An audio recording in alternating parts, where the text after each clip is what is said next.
the categories of investors, because we are working on a firm level, approach, we need to use the WACC. Now,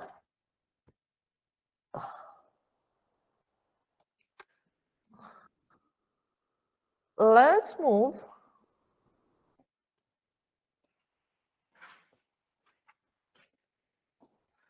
on the equity valuation.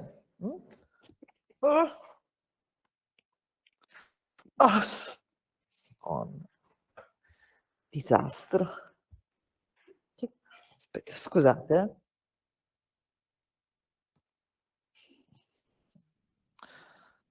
Let's move on the equity valuation.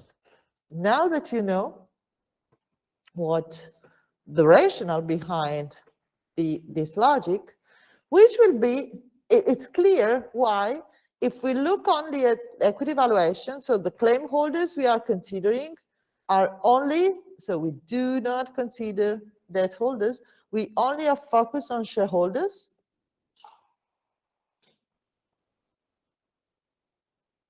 Only on shareholders.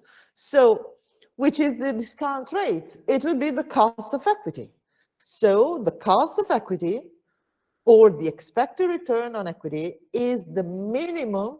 Okay, the minimum is the return shareholders expect to get from the company in order to keep their money invested in the company. Okay, because it's like your investment. I'm invested, let's assume that I invested in your project in the wine sector. You're promising me 100 or 10%. I trusted you. And first year you gave me 10%, so I was happy because the sector level, the benchmark for me was 8%. But the following year, you give me 5%. I said, oh, Filippo, it's not good, 5%. Because my discount rate was 8%. So what I will do, I will sell the share of Filippo's company, Filippo's project, okay? Because I don't want something. Imagine this in the capital market, okay? In financial markets. That's why. Now,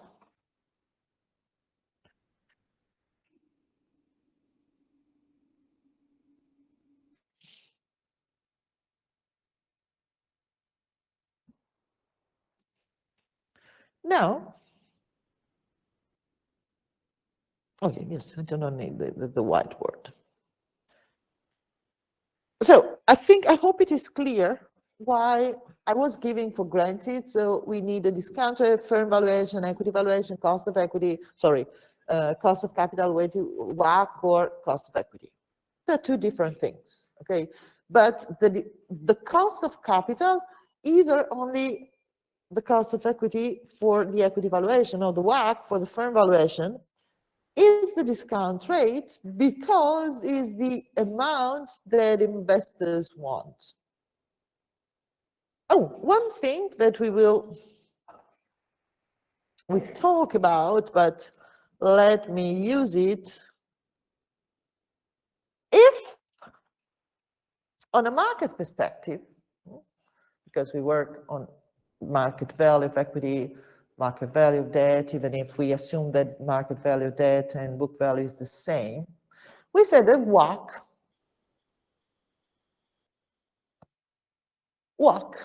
is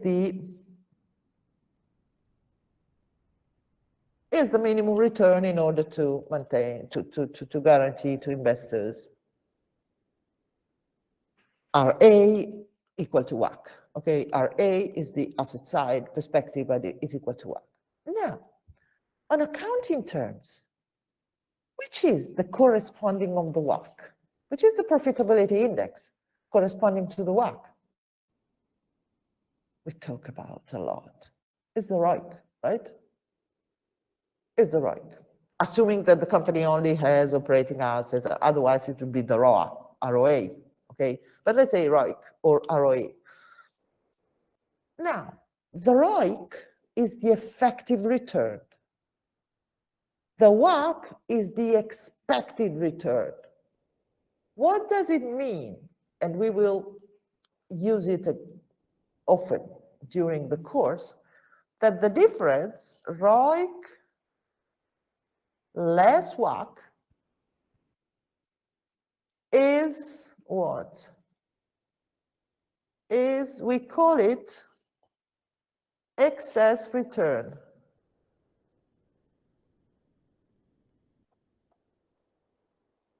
At the firm level. Is, let's say, very similar to what? To Francesco's proposal and Filippo's proposal. Francesco's proposal has a ROIC of 7%, let's say. Filippo's 10%. You're both creating value. Okay, so you're giving me money at a rate which is higher than the minimum return I require. So we'll be very happy.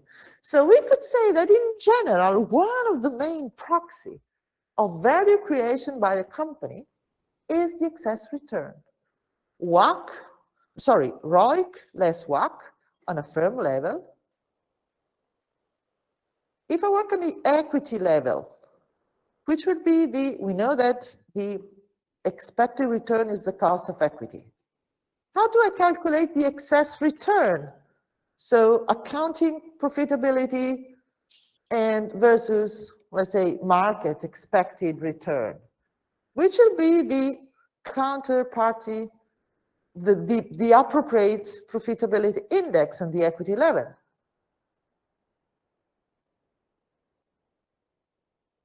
When do I create value for a company? We said when ROIC less WACC, right?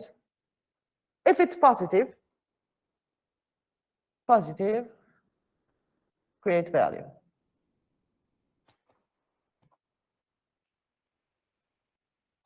Okay, I create value. Do you remember ROIC time invested capital? NOPLAT. Free cash flow. So if the ROIC is higher than the WACC, I'm creating the NOPLAT, which is able to blah, blah, blah, blah. Okay. So talking about excess return.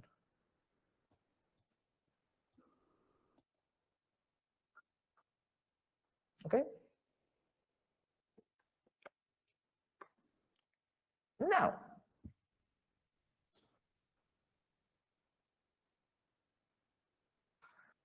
so this is a firm level.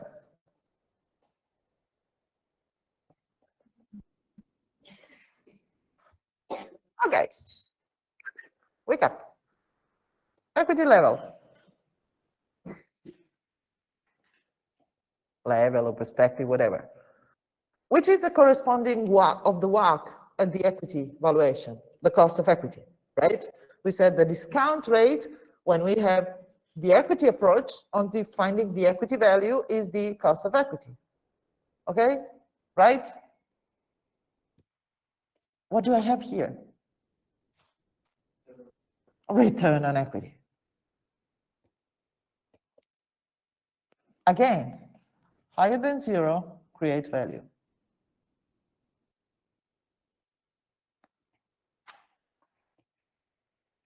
So it means that, okay, I'm a shareholder, net income on book value of equity, 20%, which is my cost of equity, which is the return I want in order to keep my funds invested in the company, 15%. Oh, great, I have 5% of excess return. You're creating value. It's okay. Now, the problem is, how do we calculate the cost of equity? And to do this, we will start on more, we are more, we are fresh on Tuesday. But what is important for me is to, let's use again the example of Francesco and Filippo, okay? 5%, the expected return for shareholders in Filippo project, 8% for, 8% for Filippo, 5% for Francesco. We are investing in equity, just equity. We are looking about equity. So we can say that as we're using as a discount rate, that 5% for Francesco and 8% for Filippo is the cost of equity for them. Because for them, in order to attract resources from potential shareholders, as we are, as they want us to be, they need to guarantee at least 5% Francesco and 8% Filippo, which are very low. Okay, of course, it's just these numbers to make things easy. Why Filippo's cost of equity is lower than why Francesco's cost of equity is lower than Filippo's? Because as you said, oh, sorry, this mask is terrible. You could invent a face mask better than this. Please do this. We give money. I give you money, okay? So, because it's less risky. So it means that one of the things that we need to learn is how to calculate the cost of equity, which is the expected return on equity from shareholders, considering the risk of the company. So the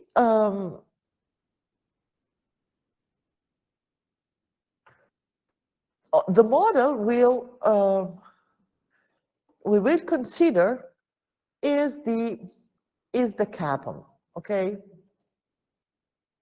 There are other models for pricing risk. Indeed, what does the CAPM do? It prices the risk. And I explain you why. But also other models do this the same, like the multi-factor model, a proxy model, and so forth. But we will focus on the CAPM. The CAPM is the acronym of capital asset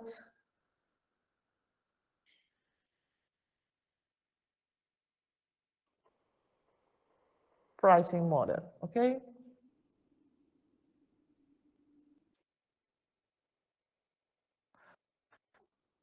I don't want to make you all the story of the CAPM. CAPM was developed by Sharpe, following the portfolio theory of Markowitz, blah, blah, blah. Do not want to bother you with these kind of things. MS in Finance students are supposed to know the CAPM very well. You could take a lecture. You could give a lecture on the CAPM. No. Very well. Accounting and management are not expected to know it very well. We will use the CAPM for our, needs. So I need you to understand the essence of the CAPM. And probably my colleagues of financial math will be horrified, but we will make the CAPM work. And hopefully I will make you understand the CAPM.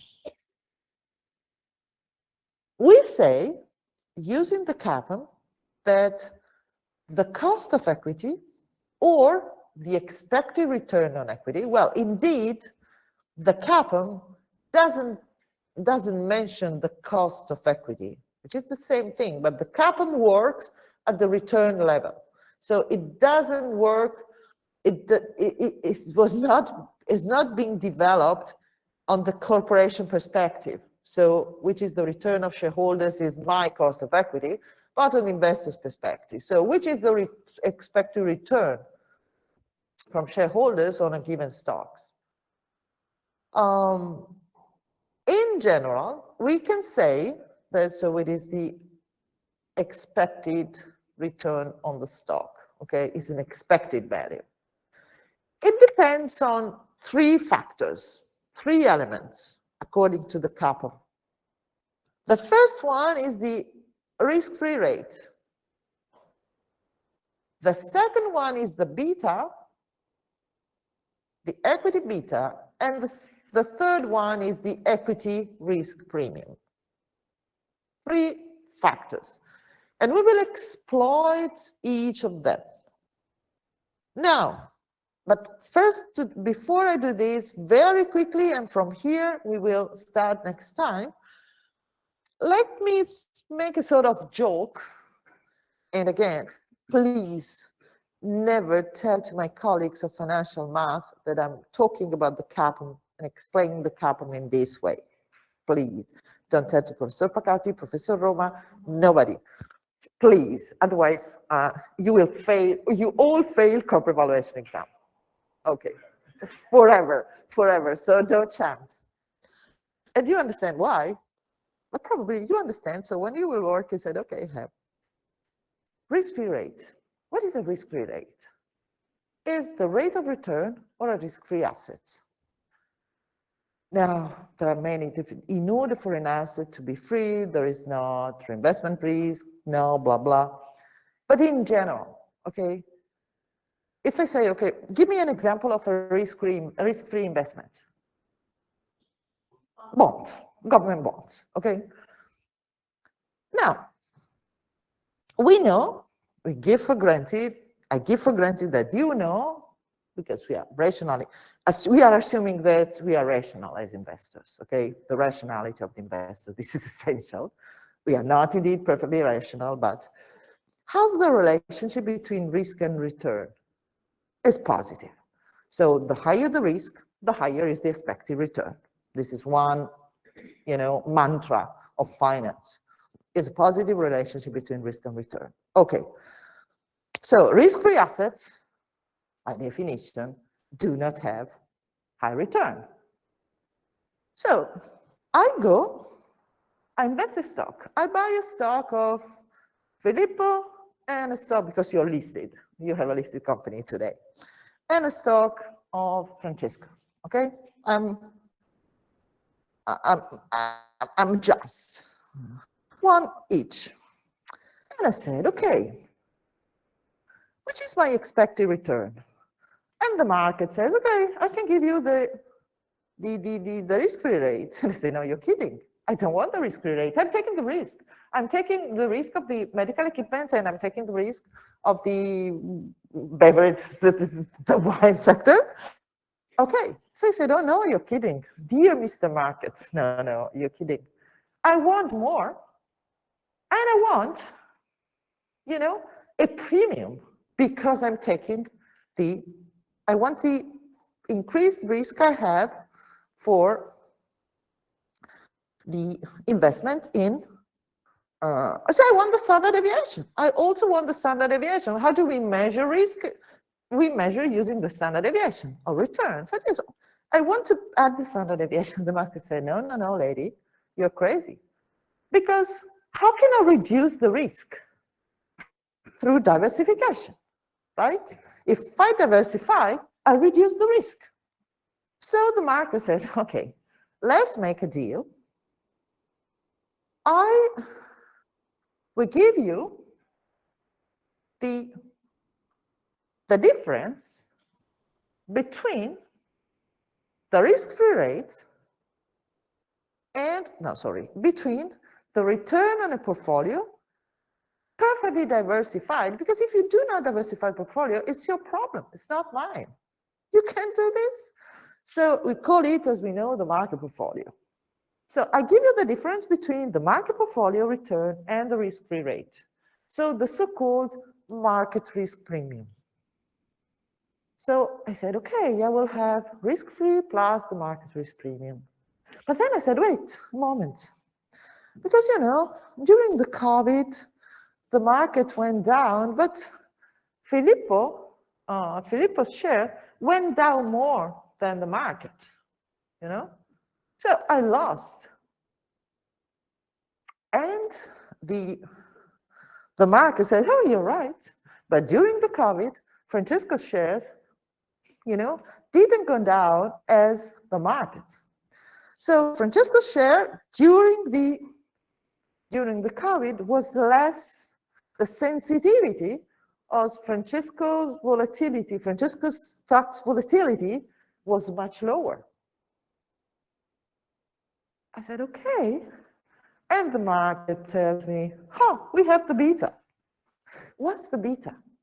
The beta is the ratio between the covariance of between stocks returns and market returns and the variance of the market portfolio.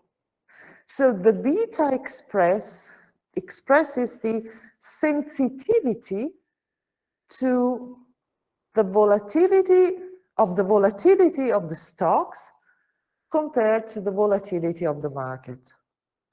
The beta expresses that part of risk that cannot be reduced by diversification. So this is the final deal I do with the market. I said, okay, I have the risk-free rate, I get it. I have the market risk premium, but because diversification, okay, it's my fault if I do not diversify, but because diversification do not eliminate completely the risk of holding stocks, because I can have a stock which is more or less sensitive to market fluctuation, which is called the beta. I want the beta. And the market said, okay, deal done. How's the Kaplan is born, in my view, well, with my story. You understand why you never can tell to Professor Pacati and especially Professor Roma such a story? Okay, because they think I'm a serious person. I pretend to be a serious person. They do not know me here. And they think I'm a good professor, I'm a good scholar. Okay, so please, otherwise you fail the exam forever. And if you tell them this once you've done the exam, I cancel. Okay, I will find a way. I said, no, the exam is null. Okay, so thank you guys. It's always a pleasure. See you on Tuesday. Have a great weekend. Bye-bye.